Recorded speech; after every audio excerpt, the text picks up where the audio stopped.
Kamusta? Let's start again.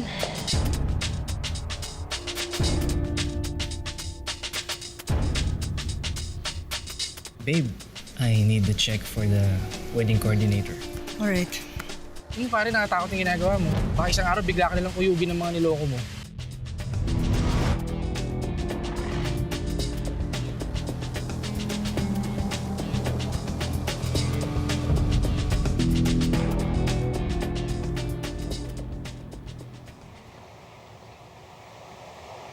Happy 6th monthsary. Thank you for the wonderful time. I'm really happy. Close your eyes. Bakit? Basta. Sige.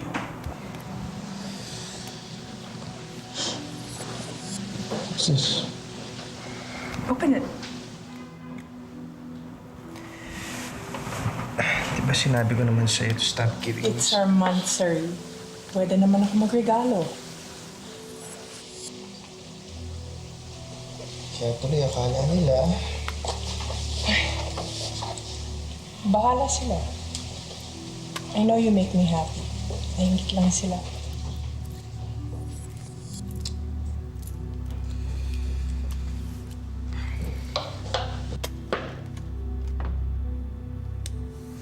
And I will continue to love you.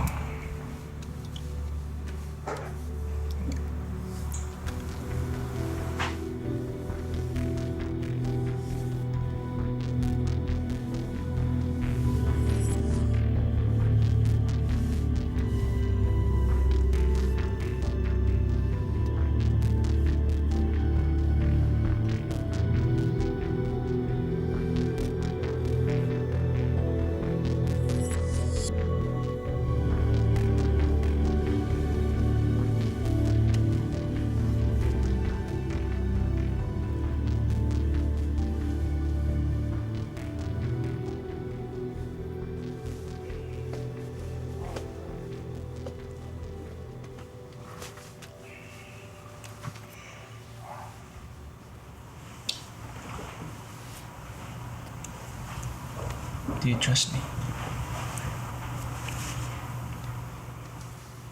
Yes.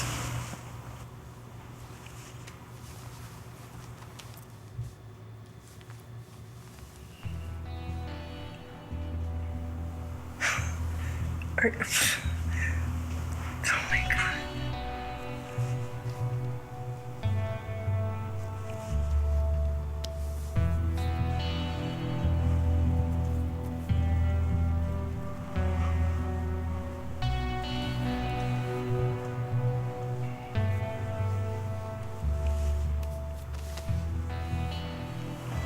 After Leonard passed away, akala ko hindi na ito mangyayari. Thank you. Thank you. Don't worry. I'm willing to sign a prenup to protect you. Tsaka para wala na rin masabi ibang tao. Bakit mo ba palaging iniisip ang ibang tao? Eh ako naman ang pakakasalan mo, di ba?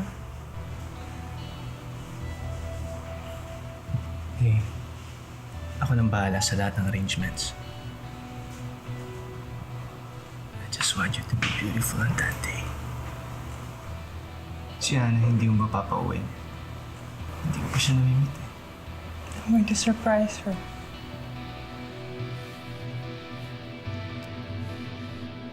Mas bata, gwapo, at maamong parang anghel. Abay, naka-jackpot na daw si Dayan sa pangalawang mapapangasawa niya. Ito na kaya ang hinihintay niyang second chance at love? O mabibigo lamang siya the second time around? Anna, I booked your flight. I have a surprise for you. Basta. Trust me on this. Thank you, anak. I'm extremely happy now. See you. Bye.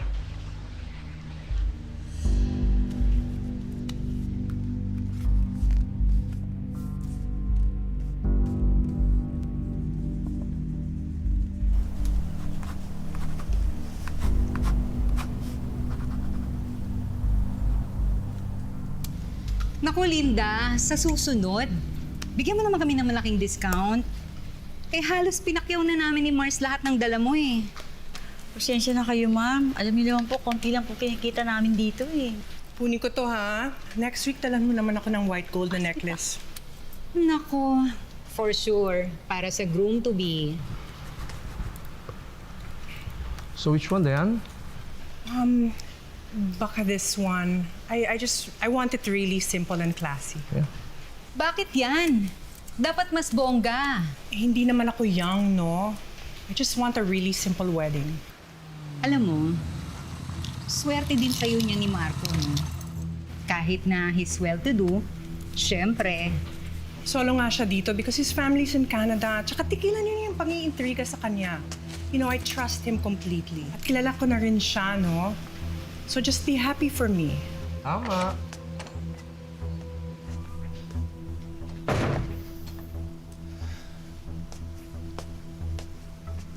oh, Hi guys. Hi babe. Did you get my gift? Yeah. Thank you. Tinitest ko na nga ngayon eh. Ingat, ha? Babe, I need the check for the wedding coordinator. She's finalizing everything now. What's her name again? Lagay mo na lang ng pay to cash. Kasi medyo komplikado yung surname niya eh. Baka magkamali pa ako. Alright.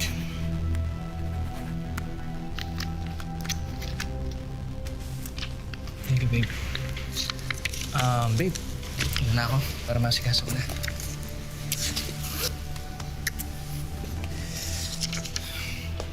Don't forget Frederick's atelier. You need to fit your tuxedo, ha? Alright. Sige. Next week? Yeah. Alright. Sige. Bye, guys.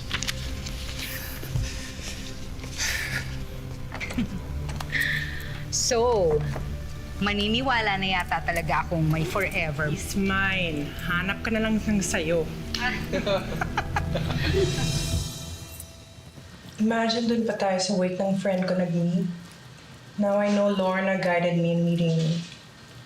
Alam mo, noong mga time na yun, medyo nahiya pa ako lumapit sa'yo. Are your parents flying in? Yes. The night before the wedding. And don't worry, I've arranged everything.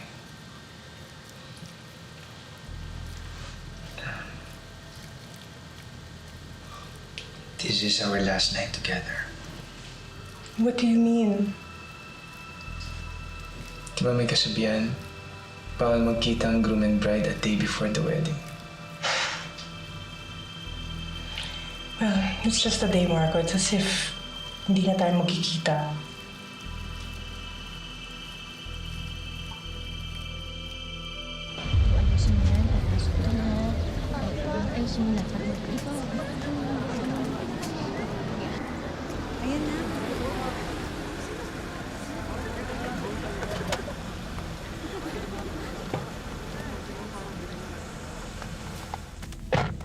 Huwag ka man nang lumabas.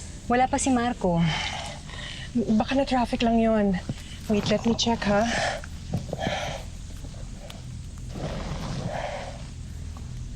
Subscriber cannot be reached. Please try again later.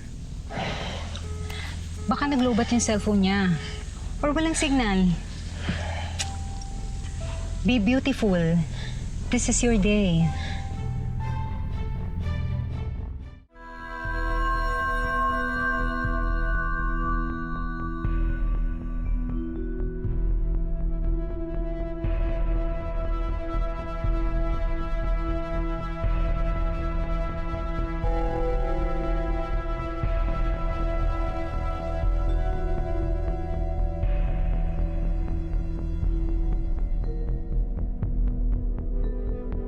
What's happening?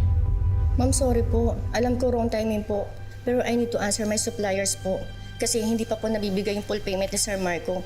Down payment pa lang po yung nabibigay niya, 100,000 po. Ano? Eh bakit ka pumayag? Alam ko naman po yung standing nila, ma'am. Hindi po ako mapapahiya. Pero ngayon po, hindi po dumating si Sir. I know she settled it na. Nagbigay pa nga siya ng cheque. Sorry po. Baka hindi siya nakarating dahil baka may masamang nangyari sa kanya. Hindi nga niya binigay yung payment sa wedding coordinator niyo eh. Magnanakaw siya, Mars. Niloko ka niya. I'm sorry. Don't justify. Hindi ko na alam. I don't deserve this. I don't deserve this.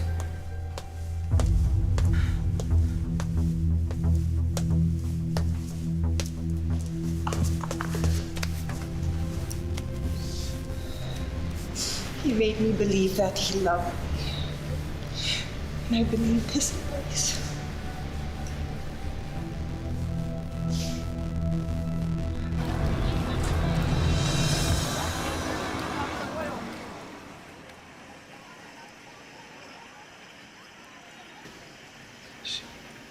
Okay na?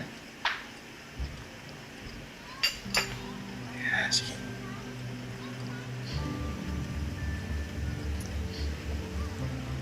Magpahinga ka para lumakas ka, ha? Tapos pupunta tayo sa mall. Tapos bibilin natin yung paborito mong laruan.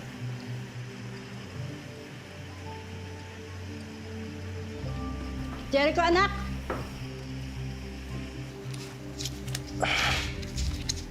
Kailangan siya ipa-check up uli. Sabihan niyo lang ako na ipagkulang pa, ha? Siguro naman kasya na to. Opo. Parang Jericho, dito na ako.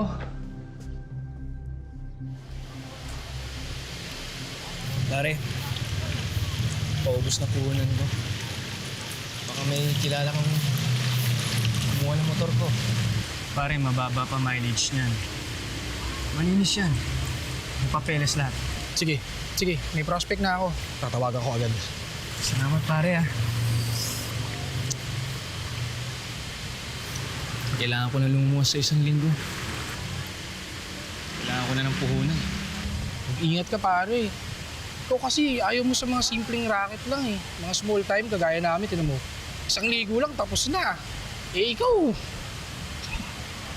ibang klase ka kasi. Hindi pare, nakatakot yung ginagawa mo. Seryoso. Baka isang araw bigla ka nilang kuyugin ng mga niloko mo.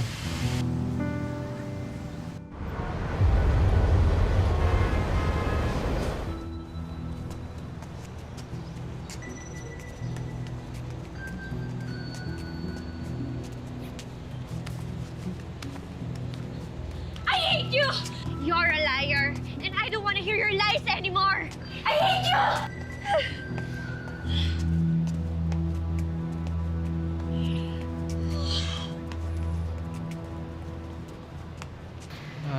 Miss?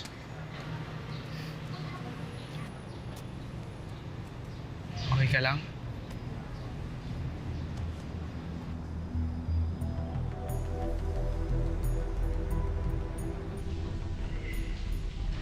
Grabe, no? Ang dami talagang manloloko dito sa Manila. Hindi naman siguro lahat katulad ng ex mo. Pero at the expense of other people, that's too much. Mabuti na nga lang, I'm just here for a short time. I just need to help my mom kasi she lost my dad. And we have to work on the family business. Kung ako nga tatanungin, gusto ko sana bumalik na ng New York. Kasi I'll start my course na as interior designer. Parehas lang pala tayo, eh. Kararating ko lang din ng Maynila. Kasi ayoko magpakasal dun sa babae na nirereto ng parents ko sa Cebu. Sabi ko nga sa kanila, kayo na lang kaya magpakasal. Kasi gusto niyo yung babae. Talaga? Yeah, di ba? So, we're both lost souls in this city of sin.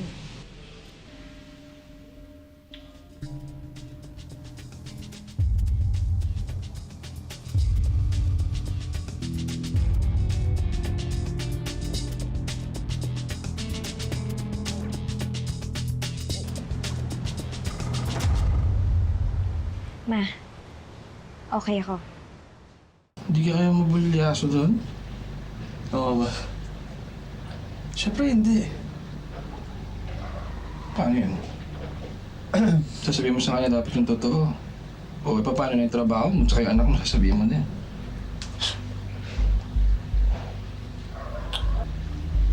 Oo, pare, mag-operahan lang yung anak ko. Bibitawan ko na tong racket na to. Maghahanap na ako ng ibang trabaho.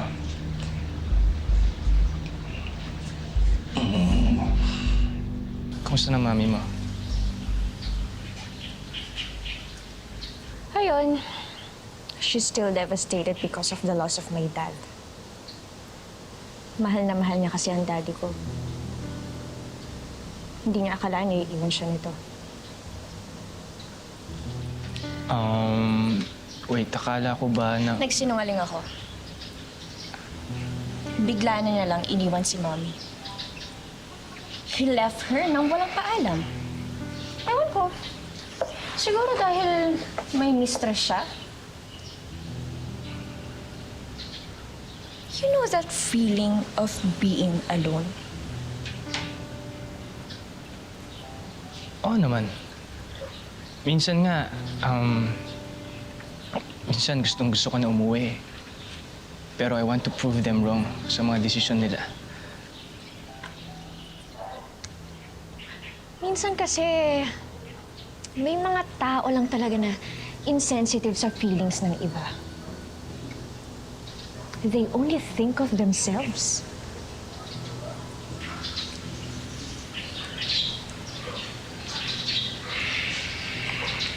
Bakit? Wala.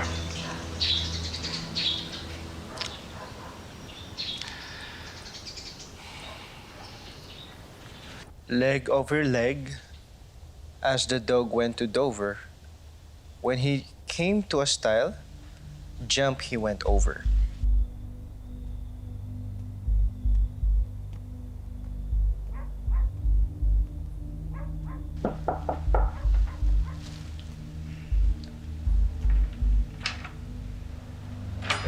Sir, good evening po. May nagpapabigay po. Sino pabigay?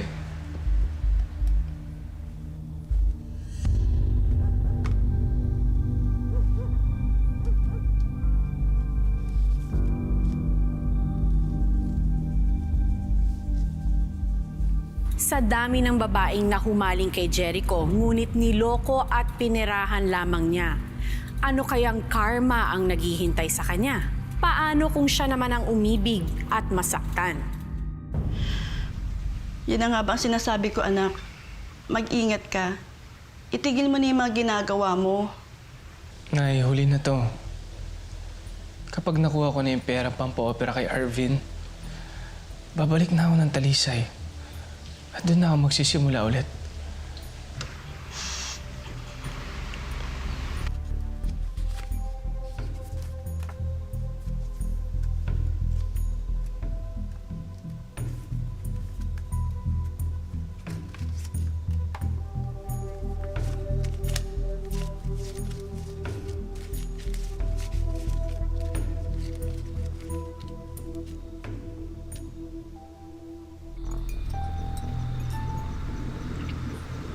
I think we'll hit it off.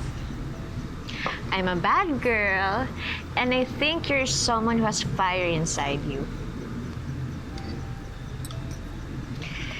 So, can I introduce you to my mom?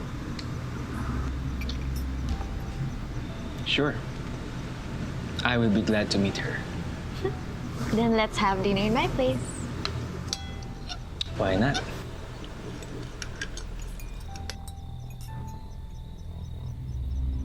Okay naman po ako.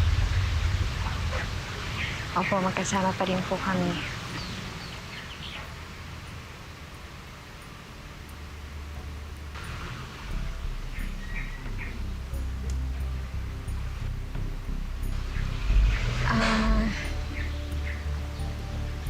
Sige po.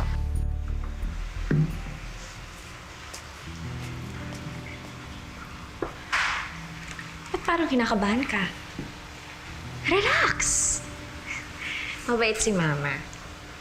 And I'm sure she'll like you. Monique, I need to tell you some things.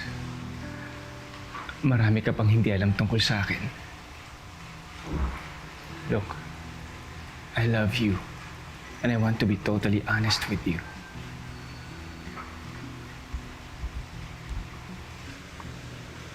You'll be surprised. Kilala kita, Alex.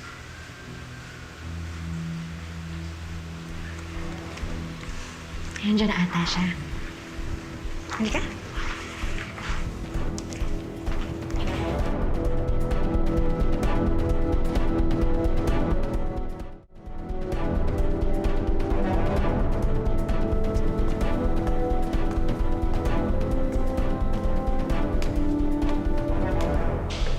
How are you, Marco? Of course you know my mom. Remember her? Niloko mo siya. Pati yung mga ibang babae na mga perikot mo dyan sa palad mo. I'm Anna. And I'm her daughter.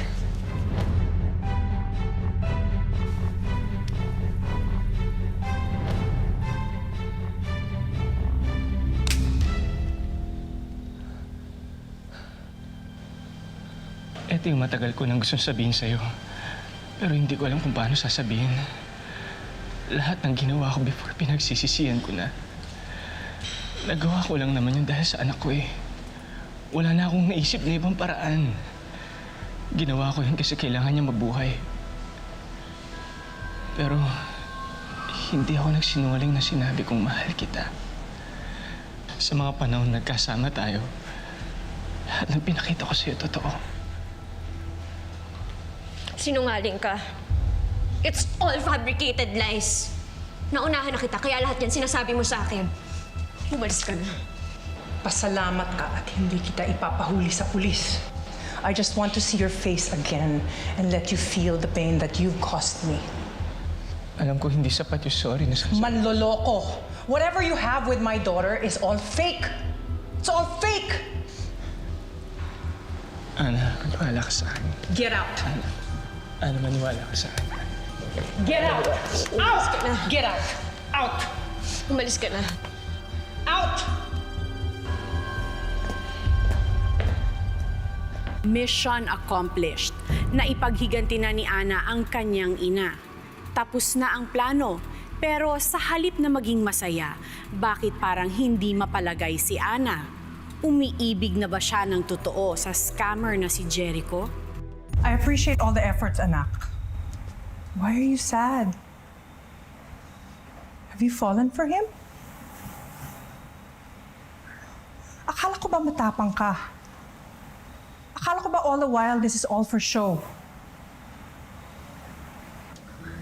I'm sorry, Ma. Anak, niloko niya ako. You did all of this para makabawi tayo. He's just lying to you. He's a scam. Ano bang nakita mo sa kanya? Ha? Ano bang nakita mo sa kanya? Ma, alam ko. He's in it for the money. Pero nung sinundan ko siya, I know that he's telling the truth. Nakita ko may anak siya at may sakit talaga yung anak niya. Stop this! Babalik ka na sa Amerika. You don't deserve trash like him. He fooled your mother. Mag-isip-isip ka nga!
Anak! Bukas ang off ng tatay, ha? Lalabas tayo.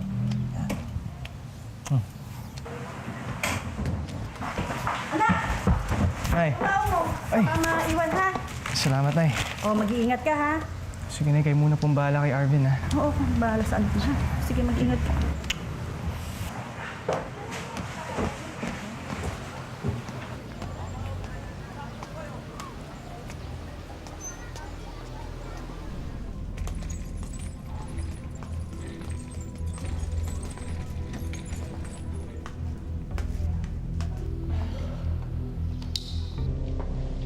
Hi. Hi. Kamusta?